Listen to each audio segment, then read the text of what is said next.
High, good morning. Saturday ওদের school ছিল, তো জন্মাষ্টমীর ফাংশানটা ওদের স্যাটারডে করেছিল, কারণ যেদিন জন্মাষ্টমী ছিল সেদিনকে ফাংশানটা হয়নি ওদের কিছু পার্সোনাল ব্যাপারের জন্য। তো আমরা ভাবলাম যতক্ষণ ওদের স্কুলের ভেতরে ফাংশানটা হচ্ছে আমরা বাইরে খাওয়া দাওয়া করে নিই। এই যে চলে এসেছি, দেখো ওই যে ওম।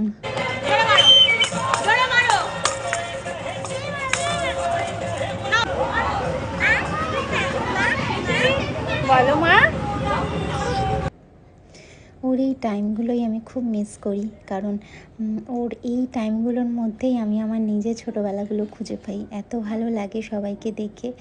এই দেখো ওদেরকে ক্যাডবেরি দেওয়া হয়েছিল, তারপর ওদের ক্লাসের ভেতরেই একটা বাচ্চার বার্থডে ছিল, ওদের সিনিয়র বাচ্চা ছিল, তার বার্থডে ছিল, তাকে সেলিব্রেট করা হলো। খুব দুষ্টু করছে, এই দেখো আর বলে ক্যাডবেরিটা খাবো মা, খুলে দাও।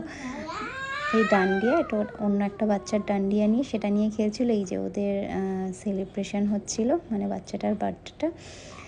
তো ওই পাশে বসে রয়েছে, ওর কেক কাটা দেখে ও ভাবছে যে ও কেক কাটবে, টাটা।